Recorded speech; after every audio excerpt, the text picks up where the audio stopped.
اخلاق کا اچھا ہونا خدا سے محبت کی دلیل ہے۔ اگر کسی کو تکلیف دے کر بھی اچھے سے سو لیتے ہو تو اپنے ضمیر کا جنازہ پڑھ لو، کیونکہ وہ وفات پا چکا ہے۔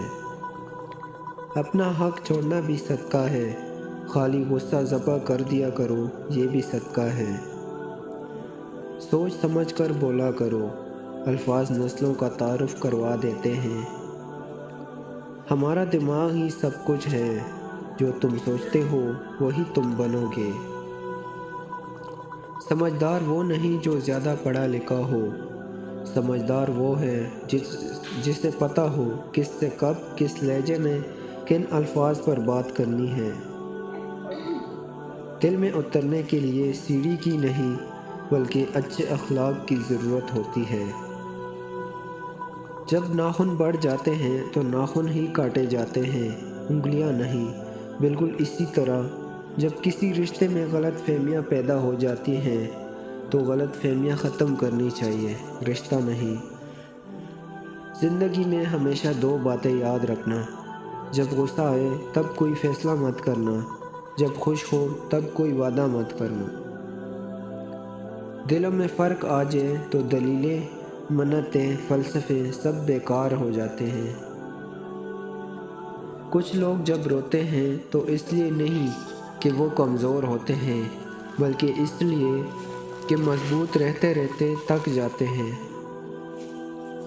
دینا شروع کر دیں، آنا خود ہی شروع ہو جائے گا، عزت بھی اور رزق بھی۔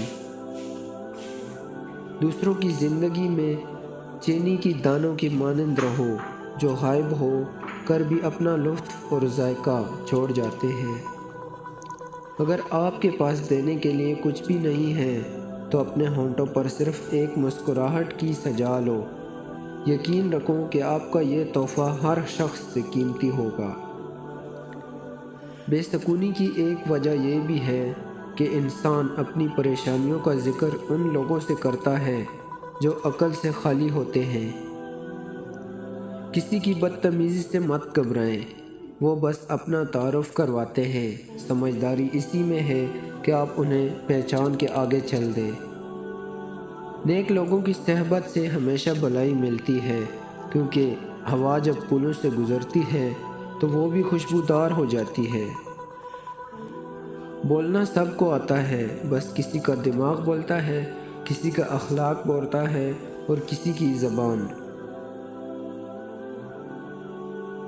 چیزوں کو چار چیزوں سے دھویا کرو: زبان کو ذکر سے، آنکھوں کو آنسو سے، گناہوں کو استغفار سے اور دل کو خوف خدا سے۔ زبان ایک ایسا درندہ ہے کہ اگر اسے کھلا چھوڑ دیا جائے تو پھاڑ کھائے۔ آج کی ویڈیو میں بس اتنا ہی۔ اگر ویڈیو پسند آئے تو ویڈیو کو لائک کریں، کمنٹ میں اپنی قیمتی رائے کا اظہار ضرور فرمائیں اور چینل کو بھی سبسکرائب کر دیں۔ جزاک اللہ۔ ملتے ہیں اگلی ویڈیو میں۔